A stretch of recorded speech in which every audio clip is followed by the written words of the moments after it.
uno de los codirectores del proyecto TOP en Old Dubai Gorge. Y en la distribución de conferencias que hemos organizado para esta mañana, a mí me corresponde hablarles de la parte historiográfica de los yacimientos. Los que llevamos ya unos cuantos años en el mundo de la evolución humana conocemos sobradamente todo lo que os vamos a contar desde el punto de vista de cómo la investigación en la evolución humana en general llega terminando convirtiendo el lugar, la garganta de Old Dubai, en el lugar central, casi paradigmático de todo lo que tiene que ver con la evolución humana. Pero afortunadamente hay mucha gente joven en esta sala, contábamos con ello y es por eso por lo que creímos oportuno hacer una sesión de esta naturaleza, explicando algunos aspectos que, repito, para muchos de vosotros serán sobradamente sabidos, pero confío y deseo que para algunos otros sean novedosos y tengan algún interés. A ver si quiere. Sí. Muy bien. Bueno, quiero comenzar por decir que esta conferencia la dedico a Emiliano Aguirre, a la persona de Emiliano Aguirre, que además de ser una persona es todo un personaje. Hoy nos acompaña con su señora Carmen. Tengo que decir que es un verdadero honor, se lo agradezco infinitamente, porque Emiliano Aguirre es no solo, como ha dicho muy bien Manuel Domínguez, el fundador de la disciplina de la evolución humana y de la paleontología humana en nuestro país. Esta escuela que hoy está al máximo nivel y que compite internacionalmente dándonos de codazos, si es preciso, con algunos grupos de investigación, los más importantes a nivel mundial, sería impensable sin la figura señera del maestro Emiliano Aguirre. Es impensable absolutamente todo lo que ha sucedido en nuestro país, en Atapuerca, en muchos otros yacimientos, en Ambrona, en Torralba, en las Gándaras de Budiño, en un sinfín de yacimientos, sin la presencia del gran Emiliano Aguirre. Y quiero, desde luego, comenzar diciendo que es un honor y un placer tenerle aquí con nosotros y que todo esto que vamos a contar sería sencillamente impensable sin su trabajo seminal, del cual nosotros todos somos herederos.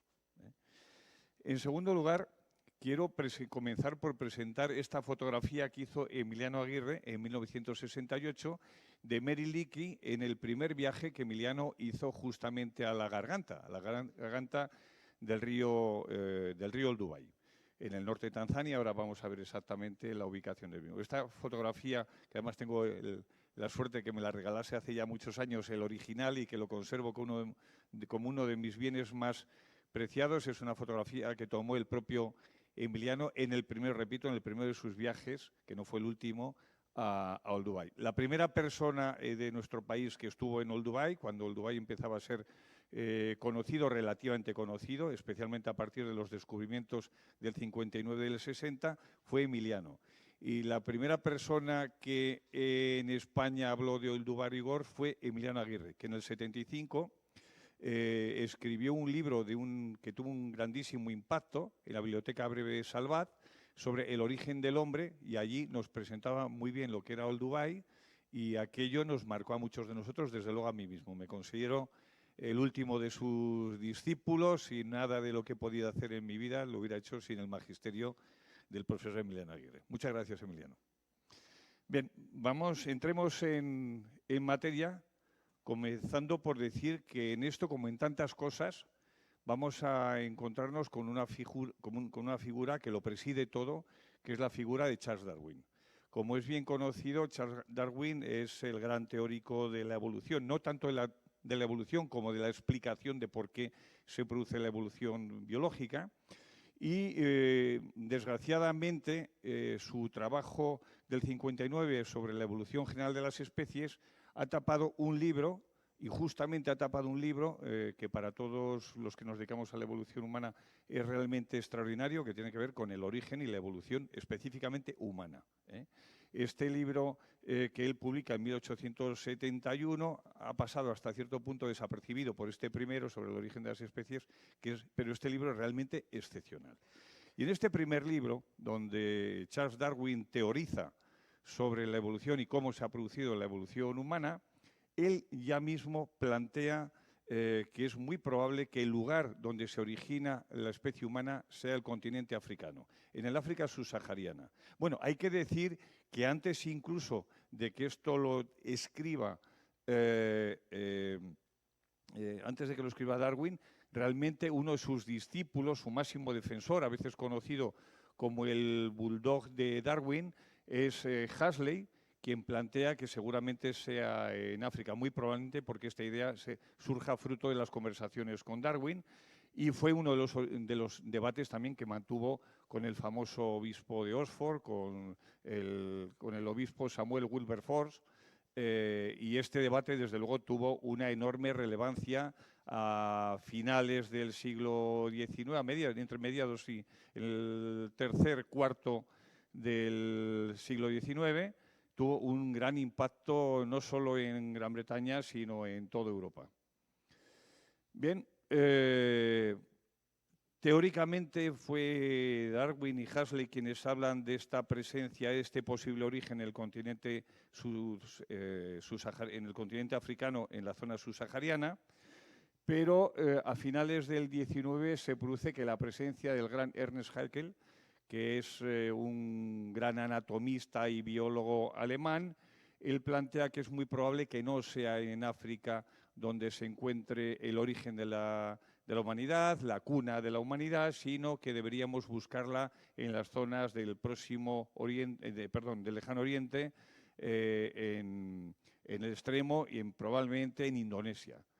De tal manera que esto será una de las razones que llevará al gran Merullín Dubois, al ingeniero y médico holandés, a investigar inicialmente en Sumatra y después en la isla de Java, sobre todo en el pueblecito de Trinil, en el río Solo, para descubrir los primeros restos del Pithecanthropus erectus, un descubrimiento de 1891 que durante bastante tiempo, aunque con muchas discusiones, fue considerado el lugar donde se encontraba la evolución humana. Es decir, que el proceso que veremos será como a partir de este momento es Indonesia lo que se considera el lugar cuna de la humanidad. Pero vamos a ver cómo a comienzos del siglo XX el panorama empieza a cambiar. Hay un descubrimiento muy relevante, que es el primer australopiteco y el primer descubrimiento que se produce en África, en el África del Sur sobre todo, que es el niño de Town, que se bautizará como el Australopithecus africanus, por Raymond Dart. Este es un descubrimiento que se produce en noviembre, un descubrimiento, a él se lo entregan realmente en noviembre de 1924 y lo publica en Nature, creo que es en febrero del 25.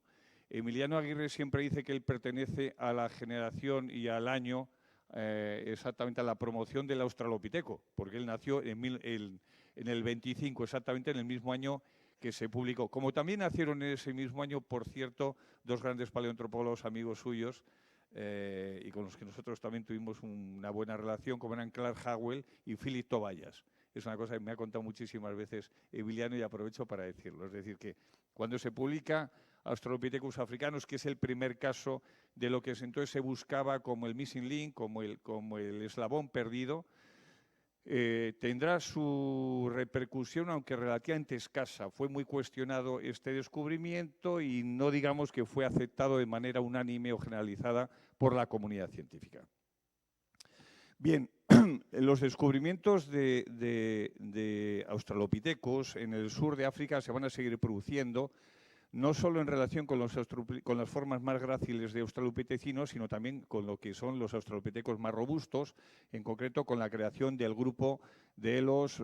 parántropos. Los parántropos, que es un grupo que no están directamente sí están en la filogenia humana, pero no exactamente en el linaje humano, y que despiertan un enorme interés en cualquier paleoantropólogo. Nosotros hablaremos más tarde de esto. Pues es un grupo creado por Robinson, por Brun y Robinson y su discípulo Robinson, que como vemos aquí era muy jovencito, Robinson era ya mucho mayor, y también con el descubrimiento de Mrs. Pless, que es uno de los grandes descubrimientos en la evolución humana, de este australopiteco completo, un cráneo perfectamente completo, en 1947. Esto empieza a bascular la visión de la comunidad científica respecto de la evolución humana y de la cuna de la humanidad. Se comienza ya a hablar de la cuna de la humanidad como en África, ¿no? Como presente en África, en este caso en Sudáfrica.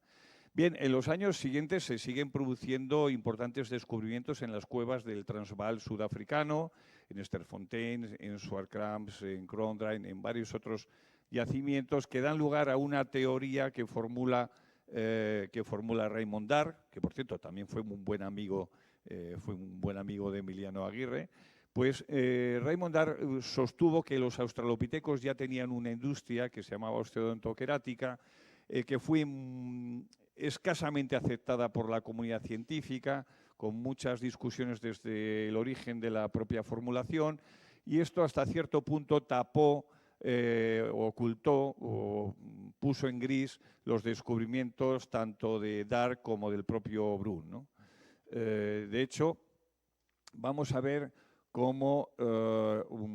el descubrimiento del hombre de Piltdown o del Anthropus dawsoni, que es como se había bautizado a partir de 1912, dará lugar a un importante debate sobre el origen de la humanidad, porque estos investigadores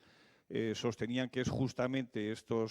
el conocido cráneo, que luego más tarde se puede demostrar que se trataba de un fraude, pues podía tratarse, como no, en Gran Bretaña, que entonces era uno de los lugares más pujantes de Europa, era donde había aparecido el primer ejemplar de esto que sería un hombre mono, ¿no? El missing link, una vez más, el eslabón perdido.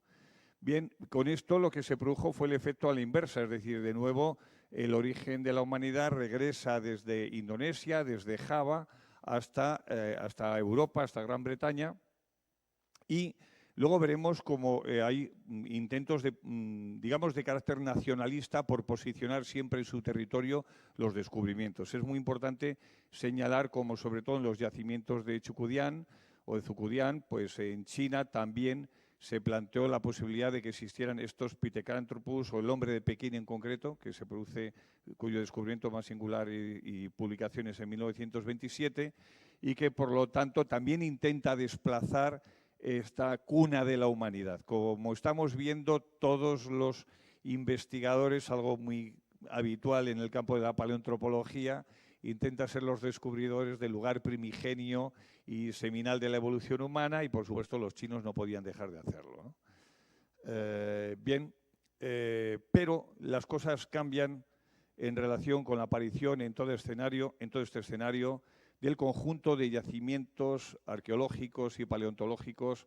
que acaecen en la garganta del río Olduvai y que va a cambiar absolutamente todos los paradigmas y toda la imagen que hasta ese momento se tenía. Bueno, la garganta del río Olduvai, y en términos geológicos nos lo va a explicar esta misma mañana David Uriz Lavarrea, que es el geólogo responsable del equipo top en esta materia, en materia de geología, pero sí es imprescindible que nos hagamos a la idea de que se encuentra en la falla del Rif, en esta zona del norte de Tanzania, prácticamente en la reserva, administrativamente en la reserva del Ngorongoro, aunque geológicamente está en la planicie del Serengeti, en la zona de los grandes lagos, y es un lugar, como digo, en la falla del Rif, pues realmente paradisíaco, porque se encuentra justamente cuando hemos atravesado el cráter, la caldera del Ngorongoro, que como muchos sabéis es el lugar más bello, o uno de los lugares más bellos del planeta. Aquí estamos viendo la garganta desde el punto de vista donde lo corta la carretera que nos conduce todos los años hasta la garganta del Olduvai. Bien, aquí podemos ver cómo discurre y podemos ver la garganta principal desde Ndutu y de Masek hasta la depresión de Olbalbal, en las puertas de lo que es el farallón de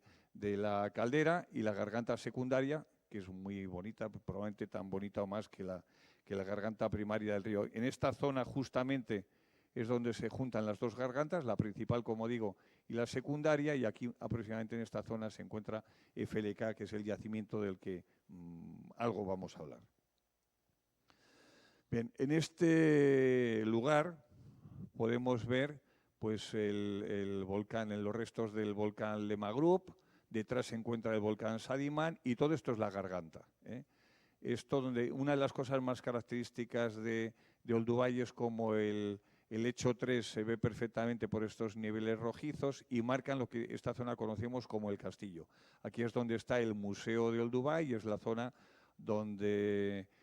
hay más presencia y más actividad, porque es donde vienen los turistas sobre todo, ¿no? Y este es el lugar, lo conocido como el Castillo de Olduvai, que es la referencia visual de todas las imágenes Yo creo que, de hecho, la portada del libro de Emiliano Aguirre sobre el origen del hombre, creo recordar, o una de las fotografías principales era justamente una imagen del castillo de Olduvai. Bien, esto es otra imagen similar donde se ve por qué Olduvai Gorge se llama Olduvai o Oldupai, como lo pronuncian ellos, los tanzanos y los masáis. Esto es territorio masái. Esta presencia en la Sanseveria es esta planta crasa, que es una especie del sisal que se conoce en Latinoamérica y que es una especie vegetal que sirve además para hacer textil, ¿no? para ser utilizada para la confección de textiles. Bien, esta es una imagen de la garganta secundaria con las jirafas que están siempre por allí. Como decía, es una garganta más pequeña y probablemente más bella porque tiene un bosque de ribera francamente muy, muy atractivo y que está siempre poblado de gacelas, eso en las épocas secas. En las épocas húmedas, por supuesto, está lleno de ñus, de cebras, leones, leopardos, etcétera, ¿no? Bien, y esta es una imagen también del castillo vista desde el interior de la garganta principal en este caso. Este es un yacimiento nuevo que descubrimos en 2011 y que, por cierto, lo descubrimos unos días, lo descubrió David Urilabarrea, por cierto, unos días después de que falleciera Félix Toballas, y a los 15 días aproximadamente, y este yacimiento lo bautizamos en honor de Félix Toballas como Félix Toballas Corongo, PTK, por eso este yacimiento se llama PTK. Muy bien, desde aquí se ve también el castillo y esta zona. Aquí está el Museo de Olduvai, para entendernos. Pues bien, la historia brevemente de Olduvai es que, desde luego, la primera persona fue el entomólogo alemán que estuvo ya en el año 11 y en el 13 visitando Olduvai, y en el 31, por primera vez, como vemos, tenemos a Louis Leakey que se incorpora. Louis Leakey, bueno, seguramente todos sabemos que era keniata de origen británico, que se manejaba perfectamente en los idiomas de la zona, incluido el kikuyu, y bueno, pues se incorporó a esta, incluso forzó de alguna manera esta expedición de Hans Reck. Y es en el 31 cuando se deja caer por la garganta su primera ocasión. Y esta es una imagen de cómo eran las cosas en el 31. A mí me gusta destacar de esta imagen que, como podemos ver, los masáis entonces no vestían con esos trajes que lucen ahora mismo y que tiene que ver que son fruto de su contacto permanente con el mundo británico. Pero hasta el año 31, antes de lo que era la división absolutamente artificial entre Kenia y Tanzania, desde luego los masáis vestían prácticamente con los mismos tipos de vestidos que utilizan en la actualidad los Hassa. Los Hassa que subsisten en el entorno del lago Eyasi. Bien, esta es la primera imagen que se conserva de cuando Louis Leakey incorpora a sus trabajos a Mary, que la tenemos aquí, que era una dibujante que había participado en algunas excavaciones en el sur de Francia, sobre todo en la Dordoña, que había adquirido sobre todo habilidad en el dibujo de los materiales arqueológicos, y de hecho Louis Leakey inicialmente la contrató para que le dibujara los materiales arqueológicos, y luego, bueno, pues terminaron siendo pareja.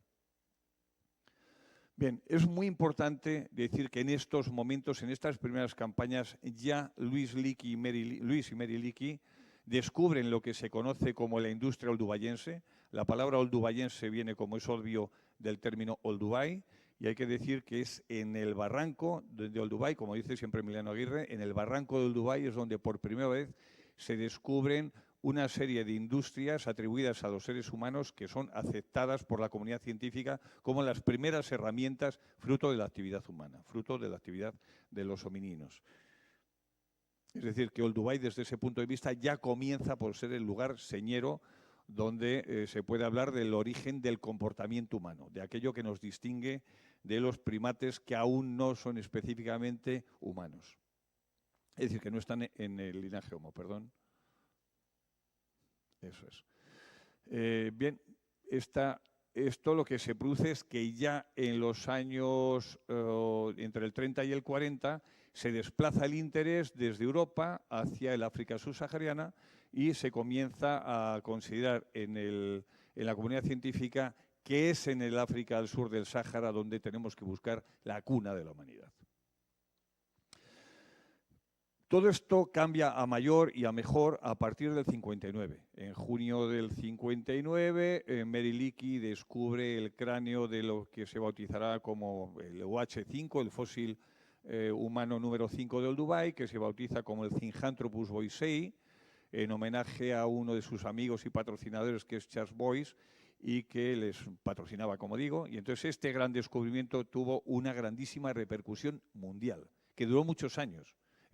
Realmente hasta el descubrimiento de Lucy, que luego veremos, hay que decir que el Zinjanthropus boisei tuvo una enorme repercusión visual, entre otras cosas porque tenía cara, y los fósiles cuando tienen cara tienen una gran repercusión social y mediática, ¿no? Esta es la imagen del cráneo una vez recompuesto por Philippe Tobias y esta es la reconstrucción de Mauricio Antón, una reconstrucción actual. Esta es la imagen que hoy tenemos de los parántropos y singularmente de los boiseis, pero no siempre ha sido así.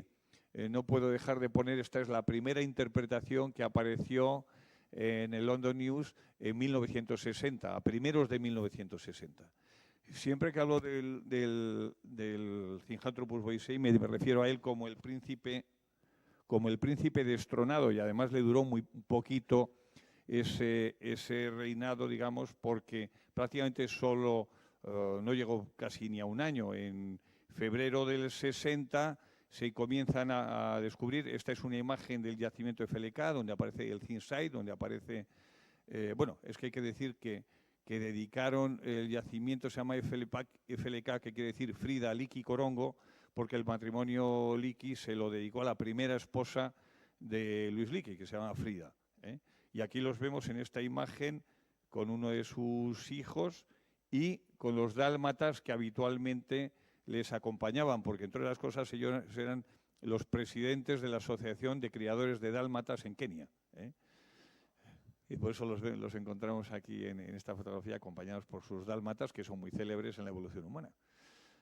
Bien, este lugar es una imagen de lo que es FLK, la zona nuclear. Este es el lugar exacto donde apareció en el 59 el cráneo del Zinjanthropus boisei. Y esta es la zona donde se excava en el lecho 1, en el nivel 22, exactamente, toda esta enorme cantidad de restos, tanto de industria lítica como de restos de carcasas que han sido aprovechadas o consumidas o cazadas. Es un grandísimo debate, muy interesante, y luego más tarde hablaremos de ello, en el lecho 1, como digo, ¿no? En el Zinside. Fijaros que alrededor del monolito, que es donde apareció exactamente el cráneo, no hay prácticamente nada. Esto es lo que Manuel Domínguez llama el entusiasmo de los Leakey, porque se emocionaron de tal manera que realmente lo que estaban era buscando más restos humanos en el entorno del cráneo del Zin, de OH5, y entonces pues prácticamente no registraron nada de lo que sin ninguna duda debió aparecer, porque no hay más que ver que en toda esta zona, estos clústeres, estos conjuntos, nos están diciendo que esta zona debió estar repleta también de fósiles y de instrumentos y de industria lítica que los Leakey pues no registraron convenientemente, ¿no? Afortunadamente, Mary Leakey, que es una persona por la que nosotros tenemos, tanto Manuel como yo, tenemos un verdadero respeto y admiración. Sin embargo, aunque no tenía una formación académica tradicional, hizo un gran trabajo en lo que se refiere al registro arqueológico. Como hemos dicho, ella se había formado en varios veranos excavando en algunas cavidades de la Dordoña y era una persona con habilidades sobre todo para el dibujo y por eso hizo un excelente trabajo en nuestra opinión. ¿Por qué he dicho que el Zinjanthropus fue el cascanueces, Der Boy? ¿Por qué fue un príncipe destronado y además que estuvo muy poco tiempo en la palestra del mandato sobre la evolución humana y sobre la creación, sobre la fundación del género Homo? Pues porque a partir de febrero del 60 se comienzan a descubrir los restos de lo que se va a considerar el primer representante del género Homo, que es Homo habilis, al que se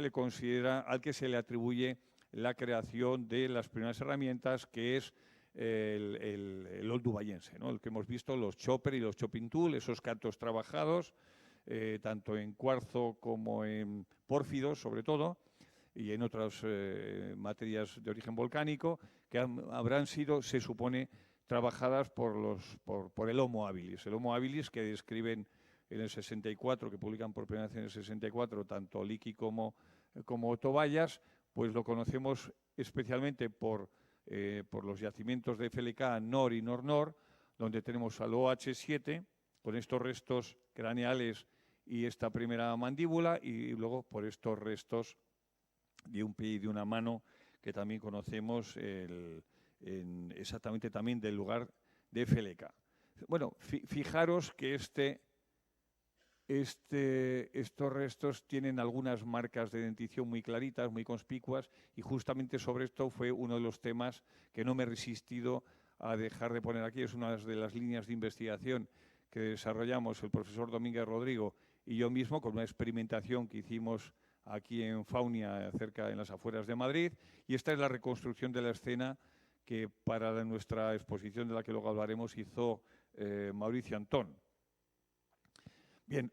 este es probablemente uno de los cráneos mejor conservados en aquellos tiempos de Homo habilis. Es un descubrimiento prácticamente muy cerca del arranque de la secuencia, justo encima de los basaltos, en el lecho 1, en un yacimiento conocido como DK. Y bueno, pues este es uno de los fósiles también más apreciados y más conocidos en la evolución humana, objeto también del trabajo de los Leakey. Esto dio lugar a varias publicaciones que son absolutamente imprescindibles. Nadie que trabaje en evolución humana, y sobre todo en evolución humana en África, ha dejado de consultar estas memorias de excavación como los lugares preferentes donde acudir en busca no solo del conocimiento y de la descripción anatómica de estos fósiles a los que estamos aludiendo, sino sobre todo para la interpretación de cómo se pensaba o se interpretaba, reitero, el origen del comportamiento humano. Algunas personalidades investigadores como Linnaeus, por el cual todos los arqueólogos que trabajamos en África y que yo conozco tenemos verdadera debilidad, respeto y admiración. Linnaeus, que murió muy prematuramente, pues hizo algunas interpretaciones verdaderamente muy interesantes, ¿no? Algunas de las propuestas de Linnaeus, esta en concreto está tomada de un libro de Fernando Díez, la interpretación de Linnaeus. Bueno, pues todo lo que los distintos tipos, los distintos modelos de ocupación del territorio que se plantearon en los años 70 y primeros 80 son fruto del trabajo sobre todo de Linnaeus. Hasta cierto punto, Olduvai pasa a otro papel cuando Donald Johanson descubre Lucy, fue el Australopithecus afarensis, una especie que se crea ex novo, por cierto, sobre un fósil que se utiliza como logotipo que no es Lucy, sino que es una mandíbula que había descubierto Mary Leakey y su equipo en la Etoli. Pues a partir de este momento hay que decir que la cuna de humanidad se distribuía entre Olduvai y el Middle Aguas, en Etiopía, en la región de los Afar. Aquí es donde se produce este gran descubrimiento y este es uno de los libros que tuvo mayor impacto, desde luego en España y unos años antes a nivel mundial. El libro de Don Johanson y de Mele de Dey, en mi opinión, es el libro que probablemente ha generado más vocaciones paleoantropológicas a nivel mundial, ¿no? Y que de alguna manera hizo que la cuna de humanidad ya no se interpretase específicamente como el Dubai Gore, sino toda la falla del Rif. A partir de este momento se va a considerar que esa cuna de humanidad, el origen está a lo largo de toda esta falla que poníamos inicialmente, y esto abarca desde Etiopía hasta el norte de Tanzania. Los hallazgos siguen produciéndose sobre todo en el 78 en la Etoli, es cuando se descubren las huellas de la Etoli, las huellas que se atribuyen a Australopithecus afarensis y que confirman que efectivamente estos australopitecinos gráciles ya andaban plenamente erguidos y que tuvieron también un enorme impacto mediático, fueron portada de National Geographic, de Nature, etcétera. Y esta es la representación que para nuestra exposición sobre la cuna humanidad hizo Mauricio Antón, de acuerdo con la interpretación que nosotros hacemos del rastro de las ignitas estas de los australopitecos, ¿no? Bien, hay un personaje excepcional en la arqueología mundial, diría yo, no solo africana, que es Lewis Binford, uno de los grandes creadores de la nueva arqueología a partir de los años 60, también llamada la arqueología procesual, que cuestiona muchos de los planteamientos que tienen que ver con el comportamiento humano que habían hecho tanto los Leakey como el propio Gleeansett. Él va a sostener que estos primeros homininos no son cazadores, sino que son simples carroñeros, además de acceso prácticamente marginal o terciario a los restos de las carcasas consumidas inicialmente por los félidos y luego por los yénidos, y esto dará lugar a uno de los más grandes debates, más atractivos desde mi punto de vista, que se ha producido en la historia de la prehistoria africana. De la misma manera tendremos que también en el 81, que es un año señero en la historia de la tafonomía, tenemos a un personaje que es Bob Brain, el gran Bob Brain, que investigando sobre las colecciones tanto de Sterfontein como Swartkrans,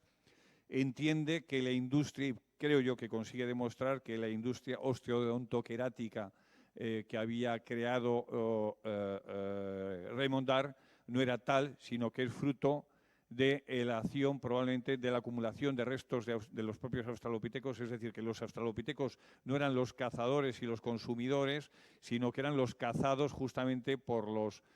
leopardos principalmente, que tienen el hábito de subir sus presas por la cuenta que les tienen, porque si no se las quitan siempre las hienas, las suben a las acacias, y las acacias, que muy frecuentemente nacen en las bocas de las simas, de las torcas, de las dolinas del Transvaal, pues caían estas carcasas, los restos de las carcasas, como este que sería el niño de Town en concreto, caían en estas bocas y terminaban acumulándose. Es decir, la industria osteodontoquerática no sería, según Bob Brain, tal industria, sino los restos de la actividad cinegética predadora de los leopardos sudafricanos. Bien, hay otro personaje que también llega a, cómo no, por Olduvai, por la cuna de la humanidad, por el lugar donde cualquier paleantropólogo que se preciara de tal tenía que pasar, y tenemos de nuevo a Don Johanson, ¿no? El gran Don Johanson,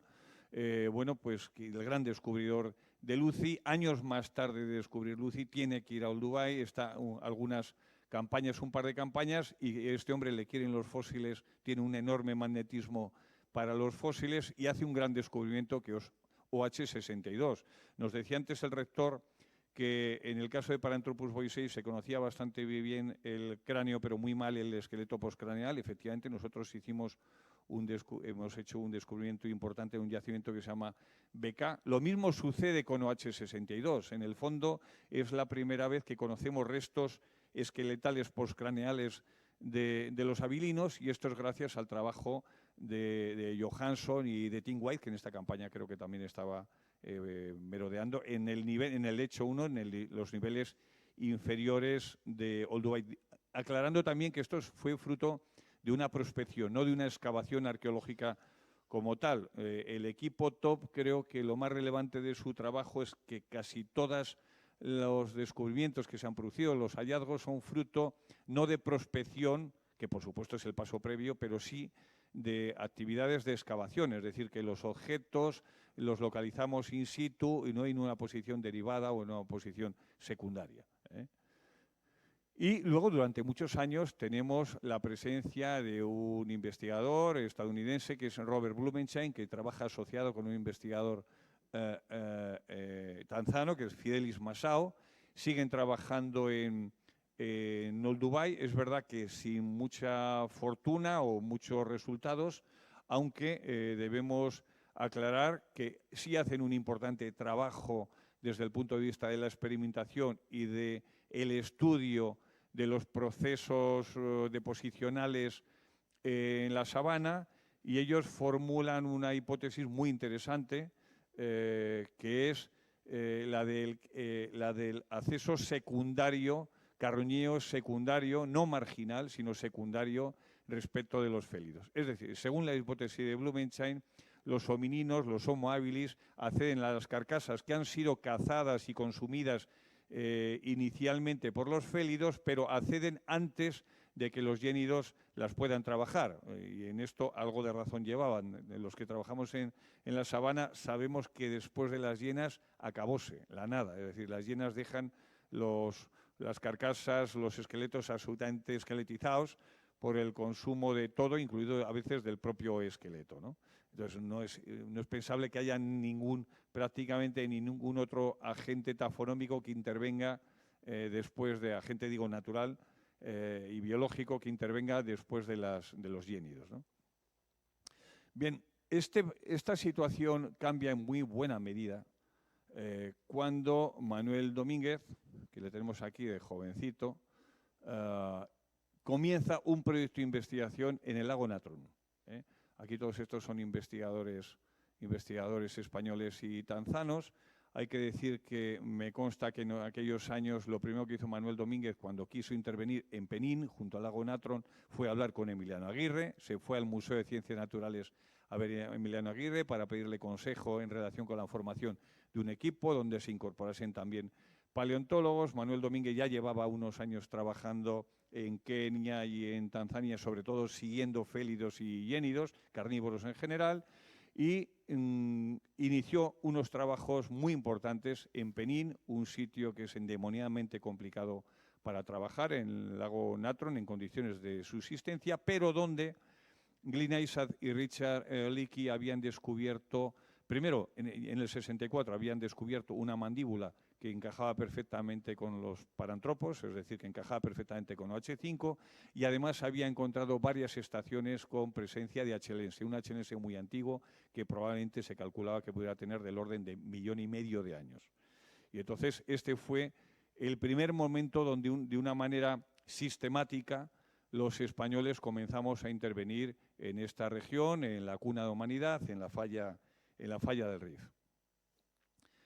El acercamiento a Olduvai, y antes lo mencionaba Carmen Cacho, pues efectivamente, como eso es un mérito exclusivo de Manuel Domínguez, en el que yo no tengo nada que ver, pues digo que efectivamente conseguir liderar los trabajos en los lechos inferiores, lecho 1 y 2, de la garganta de Olduvai, es algo que algunos todavía no nos podemos ni creer, ¿no? Es decir, que los españoles podamos liderar internacionalmente, mundialmente, las investigaciones en los yacimientos más codiciados del planeta, pues es realmente un sueño que a algunos nos cuesta todavía creerlo. Pero esto es fruto sobre todo de un trabajo muy importante liderado también por Manuel Domínguez, con Rebeca Barba y con Charles Egeland, de revisión de todos los materiales que entonces se conservaban en Nairobi. No habían sido todavía trasladados a donde están actualmente, que es el Museo de Dar es Salaam, y Manuel y sus alumnos estuvieron trabajando, haciendo sus tesis, revisando los materiales de los Leakey en el Museo Nacional en el Kenya Museo Nacional, ¿no? Y además las conclusiones son bastante deconstructoras, digamos, de las hipótesis que habían establecido los Leakey. Estamos en años en que las teorías de la deconstrucción del gran filósofo francés Jacques Derrida se imponen, y este libro, que fue Deconstruction Olduvai, tuvo una enorme incidencia y abrió la vía para que posteriormente nosotros, el equipo top, entrara en la garganta de Olduvai y continuara con los trabajos que posteriormente nos va a contar, que a continuación nos va a contar Manuel y el resto de los conferenciantes que van a intervenir esta mañana y esta tarde. Yo quiero cerrar esta conferencia con dos cosas. Una, con esta imagen del Congreso de 2009, donde Manuel Domínguez, en el Congreso de Arusa de 2009, que se celebraba el 50 aniversario oficial del descubrimiento del Zinjanthropus boisei, él dio la conferencia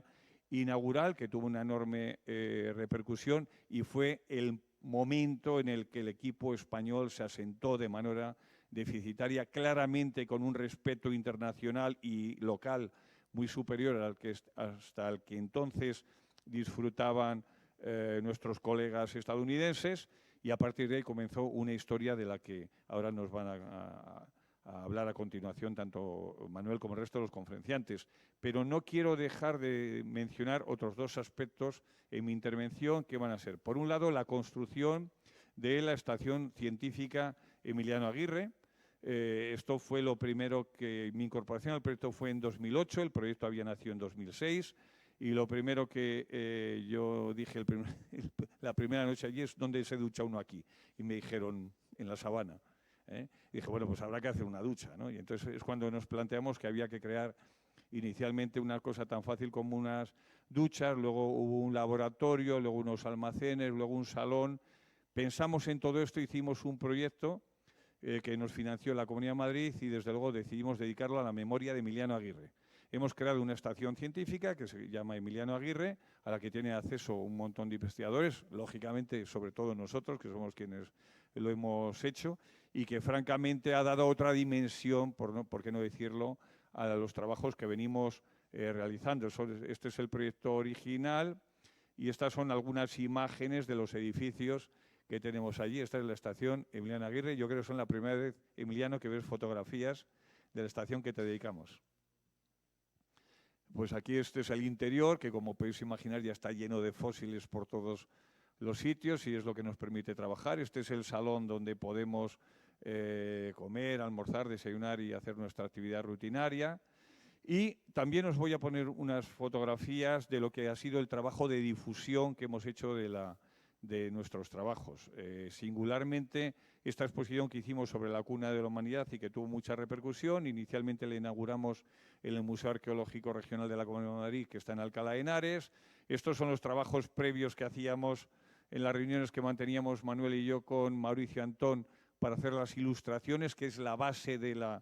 en buena medida de la exposición, junto con las piezas, por supuesto, las imágenes que nos iba presentando Mauricio y las correcciones que le hacíamos Manuel y yo en varias reuniones de trabajo que estuvimos con el gran Mauricio. Editamos un libro sobre todo el proceso de trabajo que durante mucho tiempo estuvimos haciendo con el gran Mauricio Antón, los primeros planos de la exposición. Esta es una fotografía de la parte superior de cómo quedó finalmente la planta y algunas imágenes no me quiero extender mucho, de la propia exposición en el patio del Museo Arqueológico Regional. Estos son los restos, los originales que nos prestó el gobierno tanzano, que hay que decir que se porta francamente bien con nosotros. Creo que nos hemos ganado su confianza y hasta su aprecio y en consecuencia nos han prestado los fósiles originales de homininos que nosotros hemos descubierto en las diferentes campañas, ¿no? Bien, y luego algunos fósiles que jamás habían salido, por supuesto, de Tanzania, como son los restos de este Pelorobis oldovayense o los restos de los bifaces achelenses. Todos estos son originales, ¿eh? Era una exposición que se formó sobre todo con originales, los catálogos, el merchandising que hicimos, y esta exposición también se presentó en el Museo de la Evolución Humana en Burgos. La presentamos también en Cosmocaisa y de acuerdo cumpliendo el acuerdo que habíamos alcanzado con los tanzanos, más tarde lo hemos presentado en el Museo Nacional de Dar es Salaam, donde se convierte en exposición permanente del Museo de Dar es Salaam, con estas imágenes que podemos ver. Así ha quedado instalado en el Museo de Dar es Salaam. Y otra copia en el nuevo Museo de Olduvai, que se ha inaugurado hace unos 15, 20 días, al lado del antiguo museo que creó Meriliki en los primeros 80, 82, 83, pues se ha creado un nuevo museo que tiene este edificio, que es precioso, francamente, en una arquitectura muy de la zona, un restaurante y una biblioteca o casa de cultura de los Masái, y allí es donde queda como exposición permanente. Estáis viendo las ilustraciones de Mauricio Antón, nuestra exposición, lo que fue una exposición sobre la cuna de la humanidad. Y aquí está Manolo justo delante de este cráneo, y he querido terminar con esta fotografía de don Johansson también recordando su presencia y su visita a España y al Valle de los Neandertales. Nada más, muchas gracias.